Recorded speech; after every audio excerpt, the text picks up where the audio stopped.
Well, good morning again and welcome back for this second main teaching session on our weekend away here this year in 2020.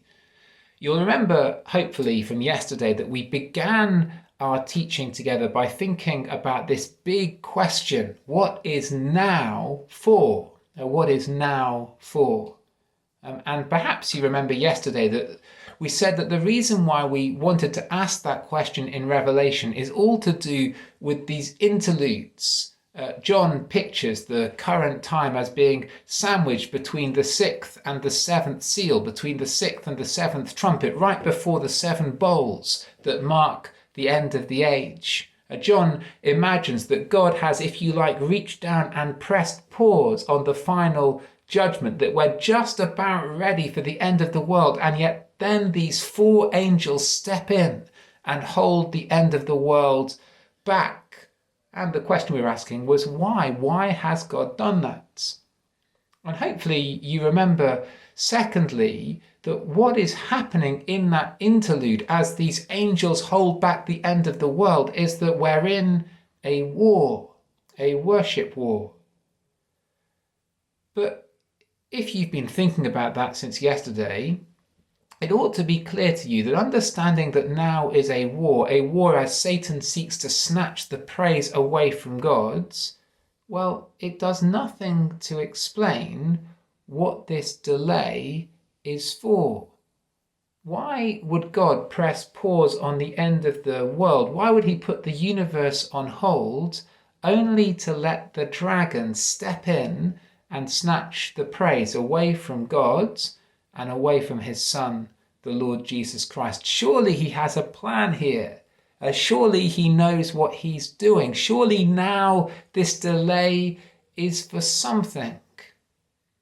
Well, this morning we're in the second half of our section, Revelation chapters 14, and then the first few verses up to 15 verse 4.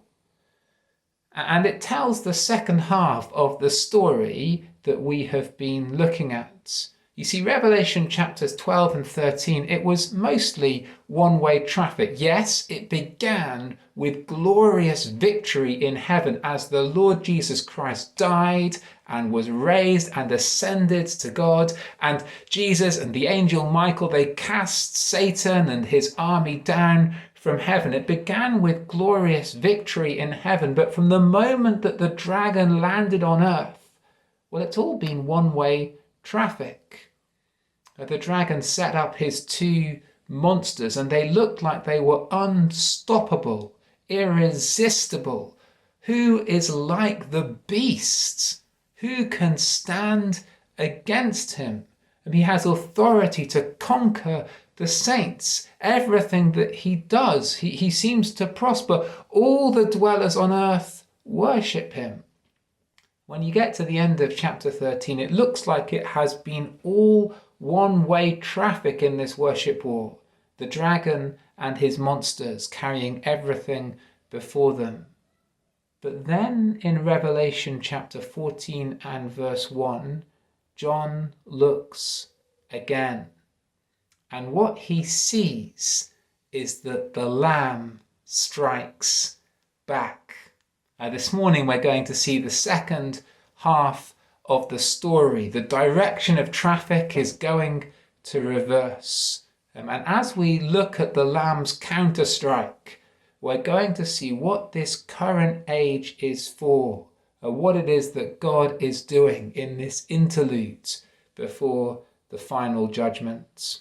But before I draw things together in our talk in about 20 minutes' time, I want you to do some more work for yourselves on the text of Revelation chapter 14.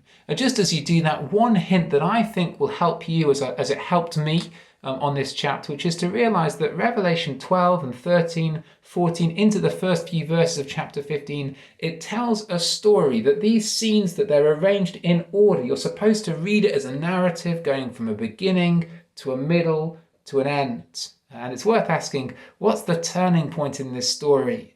And how does that bring about the end that we get to in chapter 15?